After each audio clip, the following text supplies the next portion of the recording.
This is Two Blokes Talking Electric Cars with Trevor Long and Stephen Fenech.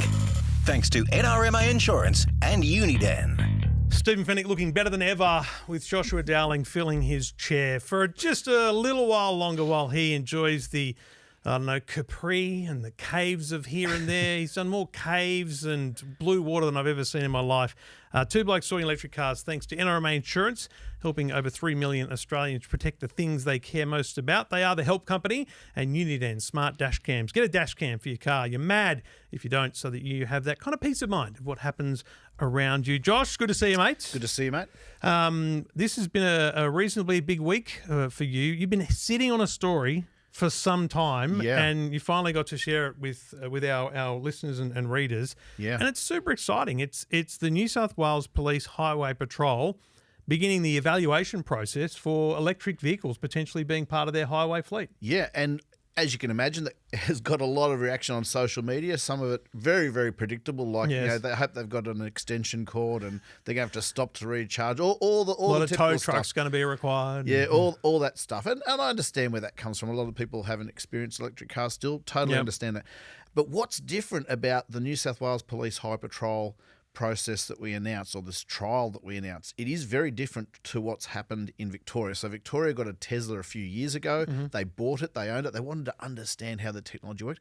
But really, it's mainly come out for public show days. Because in the same way that New South events. Wales and other places often get a Porsche or something, they bring it so that the It's a kids will be community drawn engagement and vehicle. the kids will talk and the Yeah. parents will talk. It's a community engagement tool. This That's the is one. legit part of the This is they're putting these cars through the paces that they put the BMWs and the Chryslers through when Holdens and Fords were ended. That's correct. So what many people may not be aware is police don't just get a car from the showroom floor, put stickers and lights on it, and off they go. There's actually a very stringent process for all the vehicles. There's an entire department that just takes care of police fleet vehicles. And, of Right. course, that includes everything from rescue trucks, horse floats, general duties vehicles, the cage trucks, which is the police term for the paddy wagons, or Yep. the double cab utes with what we call the ice cream bucket on the back. And so all those vehicles have to pass numerous tests. First of all, they look at the suitability of the vehicle on paper, because of course they can start looking before the vehicle turns up. Yep. Then they make a short list and go, okay, let's learn more about these vehicles. Mm-hmm. And so they see if they can fit their computer equipment, their camera equipment, in the of case of course, High yeah. Patrol radar equipment. A lot of other things that need to be done to these vehicles include brake performance. Sometimes they're good enough as they come off the showroom floor. Sometimes they need to have their brakes upgraded. One of the reasons, this shows you how dull I am, Trevor, when you see excessive brake dust on a lot of general duties cars. So whether it's a Volkswagen Passat in New South Wales, Victoria, Hyundai Sonata has also been used. You can always pick the unmarked ones because the front wheels are basically black, and if it's been raining, there's black all down the side of the car. The reason for that is these cars need to stop when they're driven on an urgent duty run. It's just as important to be able to stop or slow through As it is to be able to get there with speed and handling. That's it. So this is a long-winded way of saying it's not just whacking stickers on a car. Now, police in New South Wales and other jurisdictions have dabbled a little bit. They have had a look. Previous trials have not worked out well. So New South Wales Police and Traffic and Highway Patrol Command realised the only way to do this properly is let's put it through the same stringent test that we do for our regular highway patrol cars. And that includes mock pursuits or mock urgent duty driving. So they have to do a 7-minute run inside the closed test track that the police own in Goulburn near the academy. And it does, I don't know the exact number, but it's a lot. Yep. They accelerate flat out and they stand on the brakes flat out to a complete stop. And then they go again and stop. And it's the equivalent test is called the AMS test, or the Automotor und Sport test in Germany. So I think only Germany, Australia and certain high patrol divisions in the US do this test. So it's very aggressive, and a lot of cars don't make it past that point. They also test them on a runway. Again, safety is number one. They get their very, very, very best of their highway patrol driver training instructors. So these are people who are Top Gun for highway patrol. Absolutely. And I've been lucky enough in this career to see and sit alongside some incredibly talented drivers, whether it's test drivers, engineers, race drivers. And I did get a taste of the driver training experience at the police academy. And let me tell you, they are absolutely top tier. Yeah, wow. And they are also very hard markers. And what was interesting, just talking on the sidelines, is if someone who applies to join the high patrol from another division of the police, often from general duties or elsewhere, if they're not up to it, and again, safety is a big part of it as well as being able to handle a vehicle in a corner or a tricky situation. It's about judgment. They will bounce them. They will fail them, and they've either got to come back or choose a different career inside the police. So when we say the New South Wales Police are trialling electric vehicles, it's not just a little taste test. They've done the hardcore test of 5 vehicles so far. So the 5 vehicles that I saw tested were the BMW iX SUV, the BMW i5, which is a BMW 5 Series sedan but fully electric. The Mercedes, the Ford Mustang Mach-E GT. That's the fast one. The best of the bunch. It's an SUV that has a Mustang badge. I think the Mach-E GT deserves the Mustang badge. It's 0 to 100 in like 4 seconds.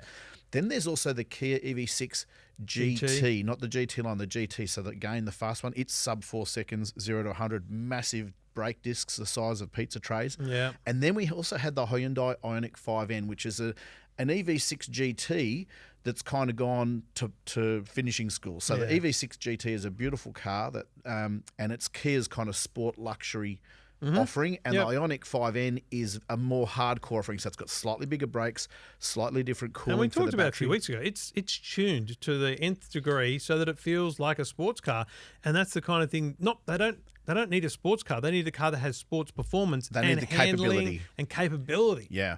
And so the best way to sum up the difference between, say, the Kia EV6 GT and the Hyundai Ionic 5N, I would say the EV6 GT is similar to a Holden Commodore SS or a Holden Commodore Calais V8. Yeah. And the Hyundai Ionic 5N is like the HSV GDSR. Nice. That makes a lot of sense. So they're related. There's an underpinnings that is there, but there's a whole different finishing school, as you call it, that HSV put that through. That's it. And then Hyundai has basically had that car developed on the Nürburgring. So it's gone and done the toughest test you can do in the automotive world. So the caliber of the vehicles that were presented in that first round of tests with those 5 cars was already very high. At some stage in the near future, the police will start to test a number of those. I don't know whether it's 1, 2, 3 or 5 that made it. And when we say test, they'll trial them on the fleet, but we're not talking about out on the highways doing 500 not kilometre a broken runs. hill. Yeah. We're talking about the Bankstown area command or whatever it might be. Because there's highway cars all scattered all through the police force. Sure. And they do a whole range of things as well. They're not just sitting on the side of the road. They're not just always doing pursuits. They might be there just to do a roadblock at a really important closure. They could be doing they could be sitting there all day just doing radar runs. Yeah. There's a heap of things they'll do that don't involve range for as a start. So the next phase of the trial, any of those 5 cars that have deemed worthy enough to be seriously considered will go to fit out. So they'll get light bars fitted, they'll get radar fitted, they'll get the mobile data terminals fitted. Because to be clear, the photos at EFTM.com are entirely photoshopped. They're just... They're very real. When Joshua had the Ionic N, this is my favourite story I've been telling all week, you take it down to the old air traffic services tower at the beach there and you take some beautiful photos of the car. It's a blue Ionic 5N. And you got someone to Photoshop the highway patrol on it, and then we asked them to make it white. And he did it. And it looks so good. Yeah. It looks legit like it could be on the street right now. And I showed, after you wrote the story, I showed it to someone who in the cops, and they go, how'd no one see that? And I went, that's not real. It's very realistic. And that's why we made the point in the EFTM story to make it clear the above is a computer illustration of what it could look like if it makes a trial. So the next phase of the trial is this car will be deployed and sent to various suburbs. The police do want to gather. They don't want to make it restrictive to just one person or one division. They do want to dabble in different regions to find out the capabilities and limitations. So what I think, and I'm not speaking on behalf of the police, but what I suspect they would initially do is start in city and suburban areas where my research found that most high patrol cars tend not to do more than a distance of 200 kilometres per shift. Now, the difference is some of them do get handed over to the night crew. The next shift, so they might be doing 400 a day. In 24 hours. However, the range of the cars tested in normal mode is 350 to 400 kilometres. If the police were to drive flat out all the time, which they generally don't do, but even if they were to drive flat out all the time, there's still 200 k's of range there. So I actually don't think in city and suburban areas that'll be an issue. I think they'll be blown away by the acceleration. If these things are successful, it'll be the fastest fastest accelerating cars they've ever had. It also means they're well positioned. If they do have to drive urgently to get from A to B, they've got plenty of braking power, because if it doesn't pass the brake test, doesn't earn its stripes, doesn't get its high patrol stickers on the side doors. They can slow down through intersections, and then when they need to catch up to the next vehicle, They got that power. they can be there in a blink. yeah. And so a lot of police are coming around to the idea. Still, a lot of police are very cautious, and I understand that. But I think once police who do get a chance to test this vehicle, and let's say they get given it for a week or 2 weeks, and then they say, okay, now you've got to go back to your petrol or diesel car. I think they'll miss it. But and the other stat that I think is really important is if they got a couple of these as a trial, it'd be 0.2% of the highway fleet. Correct. When 10% of cars being sold are electric. So at some point you need to start dabbling in this space. It's a toe in the water exercise. They are not about to replace diesel and petrol cars with electric cars. Let's make that clear. Yeah. This is a trial. They are not taking any petrol or diesel high patrol cars off the road for this trial. Yep. These cars are in addition as a look-see, and if they're going to do it, they've decided, and I think kudos to them, they should be commended for going, let's do this properly. Yeah. Let's just find out. One of the other concerns they have, can it sit on the side of the road all day with the light bar on? I would say yes, because can't imagine why it can wouldn't. power a house for 7 days. Yeah. I don't think a couple of flashing lights Are for gonna be a 12 problem hours are for going to 12 drain the hours, battery. yeah. So I think once there's a bit better understanding across more levels of troops, and they might install obviously a fast charger or a Well, decent I was just going to charger say at the my station. favourite comment That's it. was clearly a naysayer, Yeah. but it was someone that said, if there's one way we're actually going to get a charging network, this is it. Well, that's a good Because line. it's like, hang on a minute, if the police see this as let's hypothesize that it goes really well, Yeah. and especially in the metro areas, they go, these are probably a great car for the metro area. Let's actually start replacing some of the fleet. Well, that's not going to happen until there's fast chargers either installed close to or at police stations, and so. Sure. That's exciting. Oh, yeah. Look, I think they would have their own, right? They've They got their would, own yeah, chargers for their radios. They've got a Yeah. gun lockup, so they're going to have their own chargers. And look, I do understand the point about the hot changeover, as they call it, but there's still 20 to 40 minutes in that changeover. In 40 minutes, with the right fast charger, they can have that car back up to 80%. Easy. But Yeah. again, this is what the trial is about. Let's go and see. Let's find out what it is. And if it's not suitable, those handful of cars, and we don't know whether it's 1, 2, 3, 4, 5, maybe 10 cars. We don't know the number. That's still under consideration. If it doesn't work out, they'll be going to the used car lot. They'll just They'll be order more sold. BMWs. And just to go back to the capability, have a look at their fleet today. So we've got BMW X5s, rightly, in alpine regions and rural regions. We've got diesel sedans out at Broken Hill and far western New South Wales with those massive Codan aerials. So they've got long legs and they can do 800 to 1,000 Ks on a tank. Yep. Fun fact here for any police car nerds who might be watching, the Codan aerials, which I think look awesome, these are these aerials that are 2-3 metres high, they are going to slowly be phased out because they're getting satellite hookup, which obviously is a great capability for them. So it's a point of having the right car for the right area and horses for courses. So again, we're not speaking on behalf of the cops, but I suspect city and suburbs, electric car could make sense. Can't wait. Regions, different. But I think, you know what? It's going to be a shock to the baddies when they can't shake that. It'll be a shock to the car baddies behind when them. they go through an intersection, cop stops, and the cop's on their tail again almost instantly. That's it. It's a great story. You did a great job, and Thanks, you mate. sat on it for a while, waiting for police to be ready to basically announce it. And the pictures look amazing. You've got to have a Give look. it a look. EFTM.com for Joshua's full story on the New South Wales Highway Patrol, and they're dabbling, or they're toeing the water on electric cars. Your calls after this on Two Blokes Talking Electric Cars.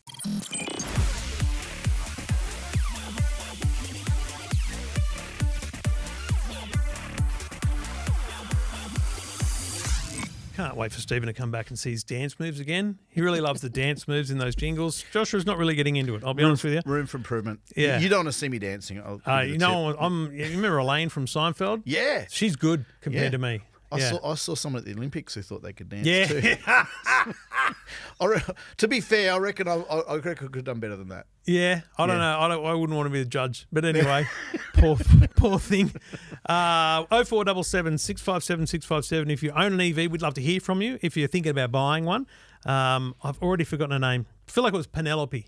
I could be wrong. About a month or two ago, we had a lady in Melbourne who's test driven 11 electric cars. Oh, wow. And That's I think commitment. that's the coolest thing because Yeah. that shows dedication to the research job. So whatever your situation, whether you're just thinking about it or you're in the market or you've got one, let us know. 0477 657 657. Kane's on the line. G'day, Kane.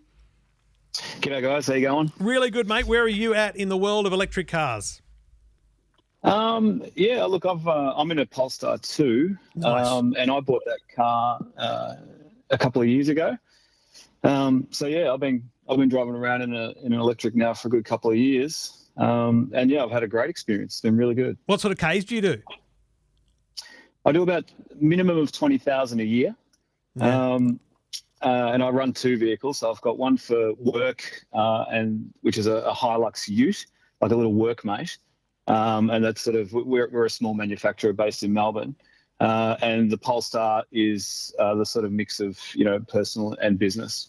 Yeah, right. And what's your charging situation? Because I think that's an interesting one for a lot of people who are in the market. How am I going to charge this bloody thing and all that kind of stuff? So what did you do in the early days with your charging and what are you doing now? Is it the same? Yeah, it is. Yeah, look, I got onto it straight away. So we installed 10 kilowatts of solar on the roof. We've had 5 on the house and 5 on the garage at the rear of the property. And I installed a Tesla wall charger, which is hardwired, and that pumps out 7 kilowatts an hour. Nice. Solid. Given that you've got the Polestar and the Toyota Hilux Workmate, which I call in car shorthand the traffic controller model, because you always see traffic controllers in those cheap Hilux and Isuzu D-Max. So given that you've got an understanding of electric cars, you've got a need for utes, can you appreciate why it's a bit of a challenge still at the moment to get an electric ute? Now, if you're delivering balloons or feathers, you're probably going to be okay. But if you've got to put weight or something in the back, can you appreciate that challenge now that you've lived with an electric car? Why it might take utes a little bit longer?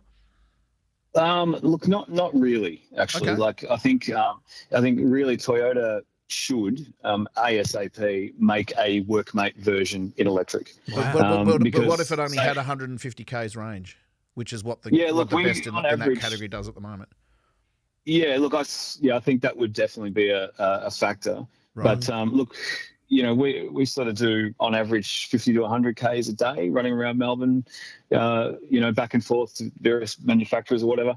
And it would certainly serve that purpose, no problem. Yeah. But would you pay 60 to 80 grand for an electric ute to do that? This is the issue, challenge, right? Because the cheapest one at the moment is 100. So this is why we're just saying to people, it's quite a challenge for utes. We certainly get hatchbacks. We've got all that down pat. They've got the economy of scale. Yeah. I'm not trying to undo every argument we're making here, but I guess I'm just trying to point out everyone would love a $30,000 delivery ute that runs on electric power. Yeah. But it doesn't exist except in Fantasyland at this stage. And it's interesting, Kane, because even if the 100, let's say they've got 200 k's range out of an electric ute, and you're only doing 100 to 150.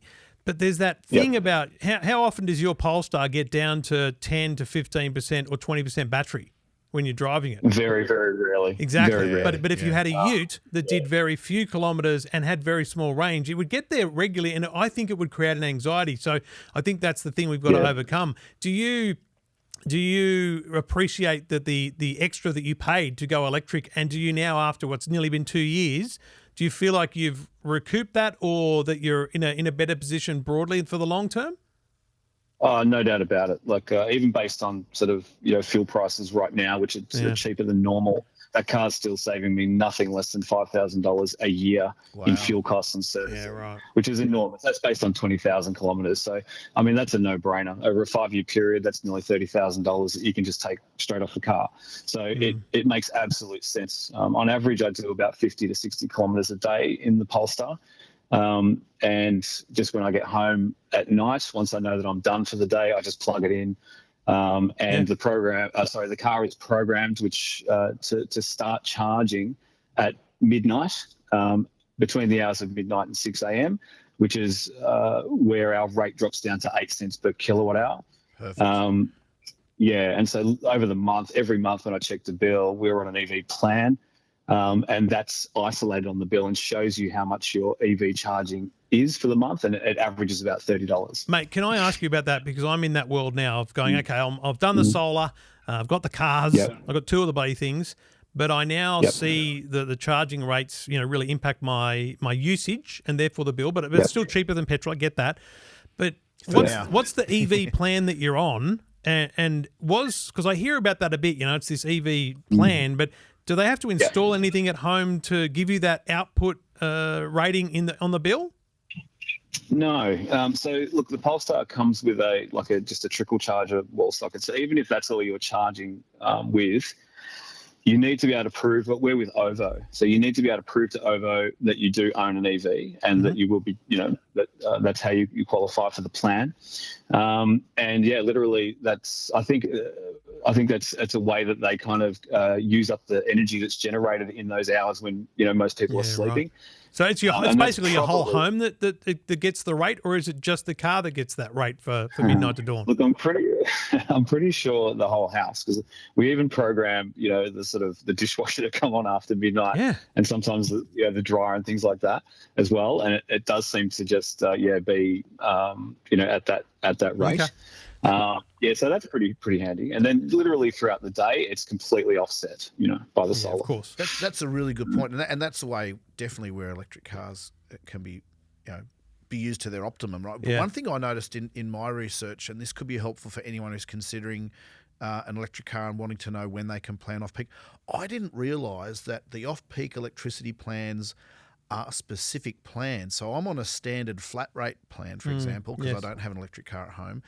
You can switch to an off-peak rate, but you actually pay more during the day. I noticed. So I just want to point that out. So this is hilarious. How's that changed? Kane, when I got, because I had the old analog meter, right? So I said to Energy Australia, upgrade me to the new smart meters. Good. And then I rang them up and said, hey, put me on a off-peak shoulder rate thing. And all three, peak, shoulder, and off-peak, all of them were a higher rate than I was currently paying for the whole day thing. And I'm like, what are you talking about? This is ridiculous. So that's why... That's one to watch out for. That's why I think the critical thing here, Kane, is it's the whole ecosystem which you've nailed. You got solar, you've got a charger so you can do it quickly at those hours, but you've also gone to the trouble of researching that energy plan because, if you do it wrong, you're still ahead, but you're not ahead by as much. But again, it goes to the whole thing about electric cars. You've kind of got to think more about them in every single way. You do. You've got to do a lot of research, and you've got to learn how to understand, the energy plan that you're on. Yeah. And so, but that's, I'm no rocket scientist, but once you get your head around it, it's relatively easy to understand. But yes, certainly, the way that I'm doing it, I haven't always done it this way. I used to try and just charge it off the solar. Yeah. And then when the EV plan came about, it was just so much more convenient just to literally plug it in at the end of the night, 100%, or the end of the day, and then you wake up in the morning and every single day that thing is fully charged. Yeah, awesome. You're a good man, and you love the Polestar. No regrets? None at all. No, look, I probably went in a bit early. The second generation they've just put out, I test drove that last week, and that is, it's mine's front wheel drive, the new one's rear wheel drive. They've tweaked the suspension, so it's a much nicer car. When I say much nicer, it's nicer. It's not enough for me to go out and swap it over and do it all over. It's not worth it. Can I cover off one important difference though? New versus old, facelift versus pre-facelift Polestar. So because the original Polestar 2 sold in Australia was front-wheel drive, it actually has more regen braking or more one-pedal driving. On the rear-wheel drive model, the updated model, it doesn't get as much regen. It's less aggressive on the braking because they don't want to cause the car to go into a rear-wheel spin. So in your city driving, Kane, you might be better off. Yeah, I actually prefer the way the front-wheel drive car drives. Yeah, for that, mainly for the regen. Yeah, all right. Excellent stuff, mate. Really appreciate you getting in touch, Kane. Yep, no worries at all, guys. Keep up the good work. Good stuff. Thanks, buddy. Excellent. Good to hear from you. And if you want to get in touch, 0477 657 657. It's life admin, and that's my problem is, you're busy. You need someone to sit down with a bill. You ring, you send an email about, home battery or solar, and these people, they're all salesmen. They just want to ring you. And I'm like, mate, just send me an invoice, send me a quote, send me something. I need someone who'll look at my bill and just go, actually, switch to this guy at that thing and it's going to be better for you. I'm not sure I've got the time for the maths, but I'm listening to Kane going, I need to be on that overnight plan because what I've learned is the idea of a huge solar system that's going to fuel my car, because my car is home 3 days of the week is stupid because actually if it's winter and the solar's at its best, the car is draining way more than the solar's making. So it just never actually works out that way. Yeah. So I'm better off actually trying to find a cheaper way to charge the car and just use the house efficiently. And I'm begging and pleading for vehicle to home or vehicle to grid so that I can use those 160 kilowatts of batteries in my driveway to power my house at night. Which is the ultimate dream, I guess. But, research. Do you, now, obviously, it's great having a smart home, or you can look on an app and figure out what areas of your house, or smart meter, what areas of your house are using what energy. Do you regret, though, cost-wise, being taken off the flat plan and then going to the plan that doesn't? Well, originally I didn't go off it. I just stayed on the number. Yeah. And I went, hang on. But then I've done some switching around, and I have now put us on a plan that's lit 3 cents more during the day, but it's a whole lot less at night. So we're a little bit more efficient in that sense because of the solar. All I would say is anyone looking to buy an electric car, looking to switch to off-peak, really get into the detail and look at what your average hourly rate is versus on a flat plan versus one that has peaks and troughs, because they do charge you more during the day. Absolutely. Exactly. Yep. Two Blokes Talking Electric Cars.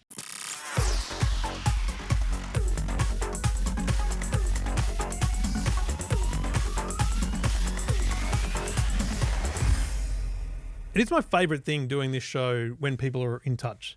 Because you love radio, I think probably just as much, if not more than me, to be honest. I love radio because radio, you can get tone, you can get nuance, you can get empathy. Whereas in the printed form, word only, look at text messages, you can misinterpret. Podcast radio, big fan. And that's my favourite. There's not a lot of people, I think, and I'm not bragging, but there's not a lot of people that do talk back in podcasts, and I think it really adds value for me when we're talking about it.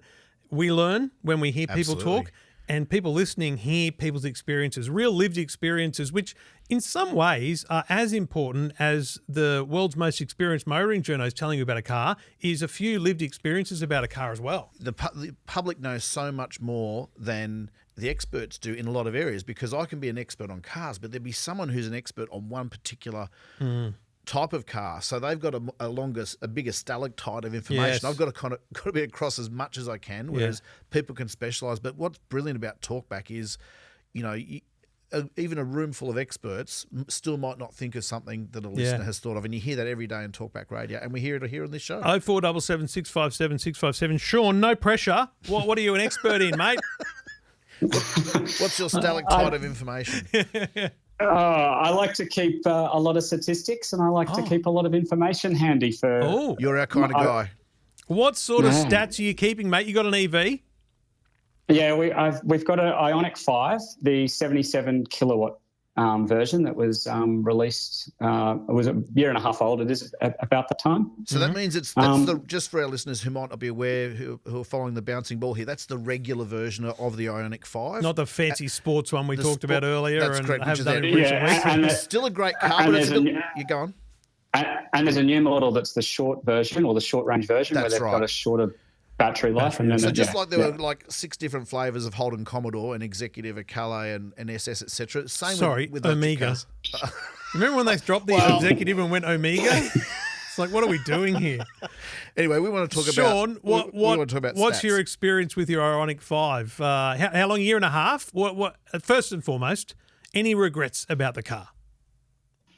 No regrets about the car. I think a lot of our friends that have EV cars have Teslas, so I do like that the Tesla's got a lot more gadgets in terms of the IT side of things. That Ionic is a little bit more plain, where you've got a remote to unlock the car rather than some fancy app in your phone. So it's a little bit different like that. But generally, you've the got Ionic's Apple been good. CarPlay and the Tesla doesn't, so there's that too. And your speed recognition works a lot better. But anyway, sorry, keep going. Yeah, I don't have to look to the left all the time to look at the speed, right? I can actually look at a head-up display. Yeah. So no regrets. What have you learned? Like, what's your spreadsheet tell you? Give us some data, mate. Okay, well, let's talk about charging data for interest. We've got a fairly big solar setup at home, and we've even got some power walls as well. But more importantly, I'm on an electricity plan that's free energy from 11 till 2.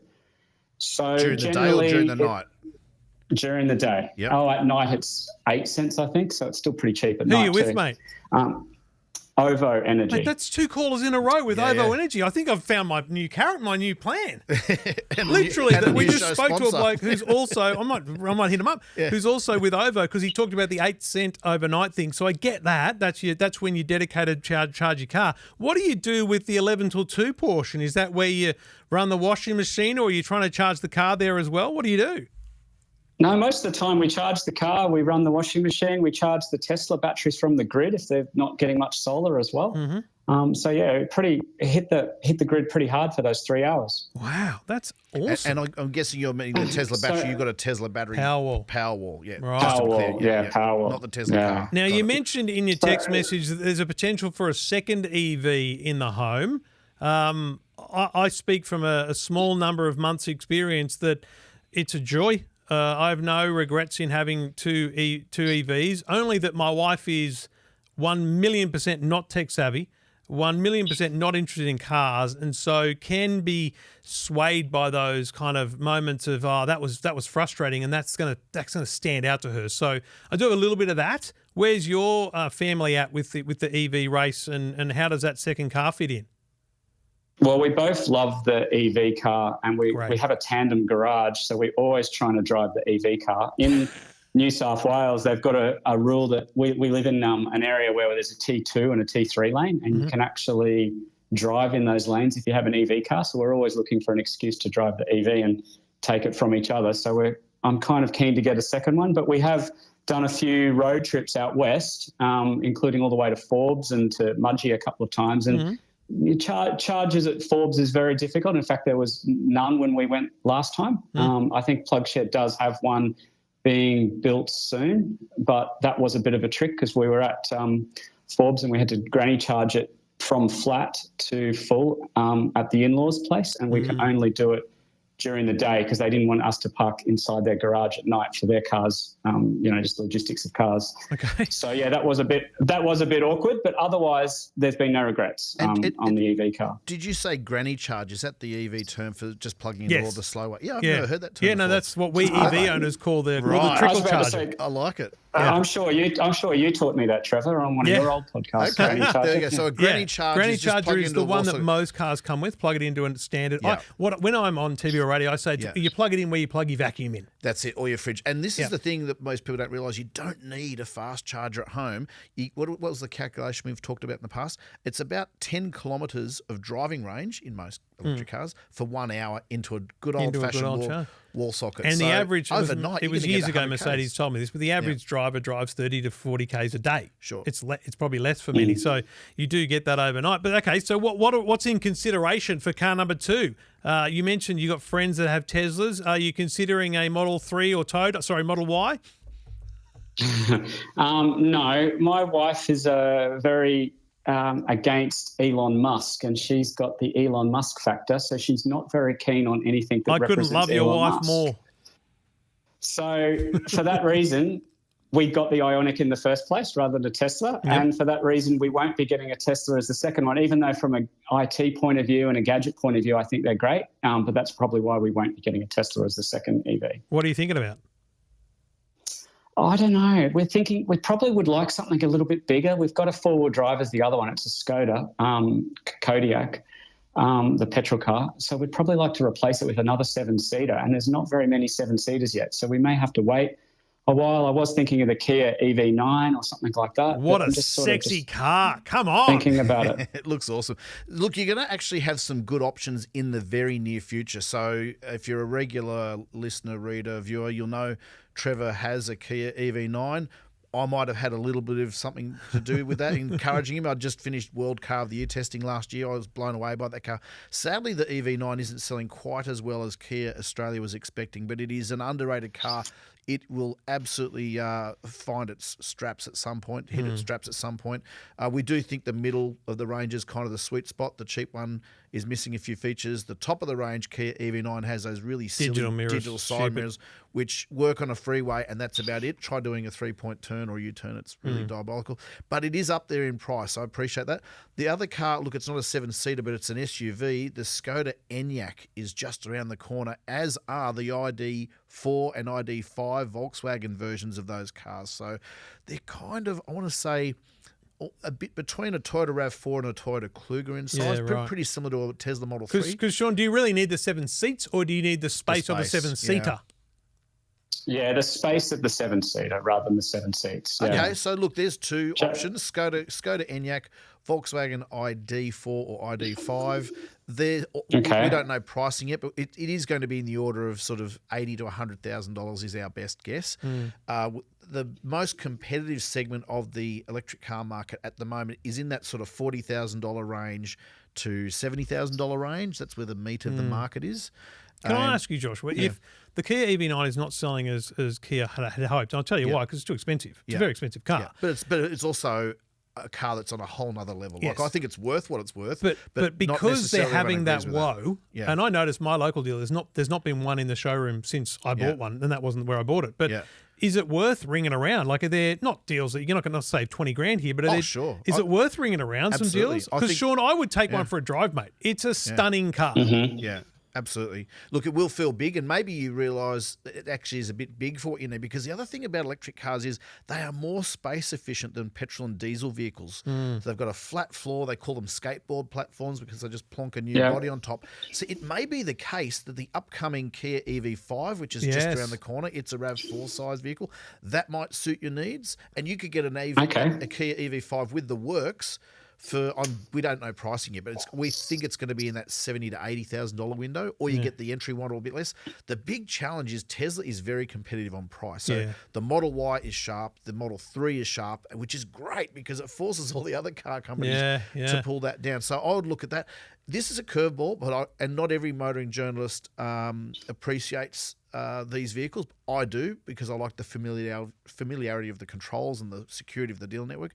Go and drive the Toyota BZ4X or the Subaru Solterra Twin. So those cars are made in the same production line. If you squint at them, they look basically the same with a different badge. But if you want the support of a Toyota dealer network or a Subaru dealer network, and you want buttons and dials, but still a lot of technology, it still looks like a spaceship when you're behind the wheel, and a very comfortable drive. There's a couple of really good reviews on EFTM.com. Just Google those brand names and EFTM, and the reviews should pop up. That would be also on my shortlist, but they're also in that $70,000 to $80,000 range. And the other thing, Sean, I'd say about, you mentioned the tech.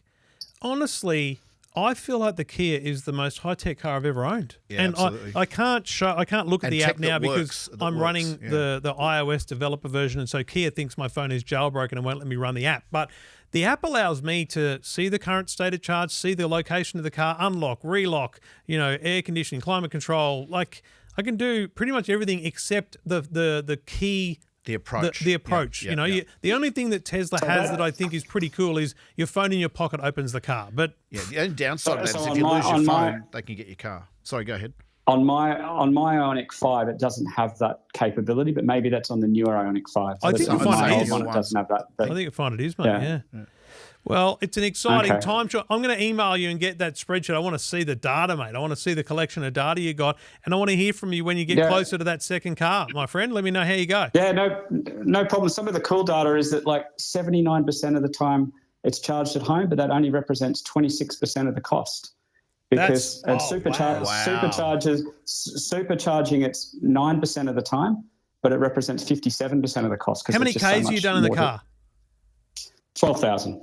If we didn't use your name, could we? Right, that's a great story. It's a great story. It's a great story. Would you mind sharing that with other people so they can it can assist them in their research? Like a learning of year and a half owning an electric car, and that stat, mate. What was it, 76% at home, 26% of the cost? That's wild. 79%. 79. That's wild. Mate, that is really good data. And 26. Fantastic. Good stuff. It's good information for people who are in the market, my friend. So thank you for getting in touch. No problems. Thank you, guys. Excellent stuff. Thank you, Sean. And I look forward to. I'll reach out to Sean and get that spreadsheet, and we'll have a look at the data, because I think that's the thing. There's so much you learn. Like the cost of if I go to an EV charger and charge up, I know it's what's going to cost me. Yeah. But then I know also it's way cheaper at home.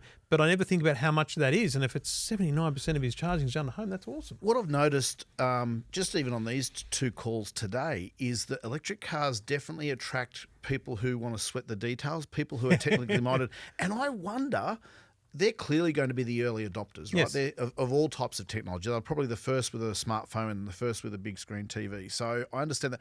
I wonder though, because as the number of early adopters already have an electric car, is that what we'll start to see? Because we have seen some I believe plateauing. that's why the number of sales has plateaued, because I think the desirability factor for the early adopters has hit peak. That's it. And now we're getting into the real stuff. The car real companies consumers. need to convince people on price. Yeah. I'm sorry, we've talked about it, and that's the critical thing. And that day will come. It doesn't mean electric cars are doomed by any stretch. They'll continue their momentum, but that it does explain why there's been a little bit of a pause, I think, just based on a lot of people who own these cars already. They really sweat the details and to get the most out of the cars. A couple of quick bits of homework before we go. We had a big windy storm last night, and I live in a very bushy area, and with overhead power lines, so they're exposed power lines. And whenever there's wind and a tree's going to come down, power goes out. Get a text message, power's out. I'm at work. No, power's fine here, but I text my wife and goes, the power out, let me know if you need anything. She goes, I'm just going to make dinner. I said, in the family group chat, I'd tag my son Harry, my 12-year-old, said, Harry, go and open the car. There's a power point in the boot. This is the Kia EV9. I said, I'm very keen to know, can you run an air fryer off that? Because I know there's like a challenge. So this is what they call vehicle to load or vehicle V2L. to load is what it's called, So on some cars, like the Ionic 5 and things, you can get a thing that you stick in the charging port and it's got a power pointer on the back. The Kia EV9 and some other cars has a power point inside, so it's just there for you, right? Oh, right. So it's you open the boot, got it, and there's a power what point. looks like a household power socket. Absolute normal household power socket. Love it. But my fear was that you can only run low draw so appliances, charge a like laptop. run a circular fan. But can you run a heater? Can you run an air fryer? Right. So, mate, I got the best photo. I put it up on Instagram of my wife took of the car. It's dark. The lights of the car are on, so the design of the light, and then there's a power. She's put an extension cord, air fryer sitting at the front door. Cooked dinner. How good's that? We cooked dinner off the Kia EV9 last night, and a lot of the comments were, how much is that going to drain the battery? Nothing, zero. It was at 80% when she started. It was 80% when she finished. That's a good stat. I said, mate, let's be honest. That's a good stat. It's an air fryer. This thing could power the house for 5 days. 100%. Yeah, that's good. That's really good. And just to recap, in case people are still getting familiar with some of the terms, so we mentioned vehicle to load, V2L. There's also vehicle to grid, which means you can send the energy back to the grid. Now that's a long way off. Not every electric car has V2L, but if you start hearing that term, I should say, that's what that means. And then there's one in the middle called V2H, which is vehicle to home.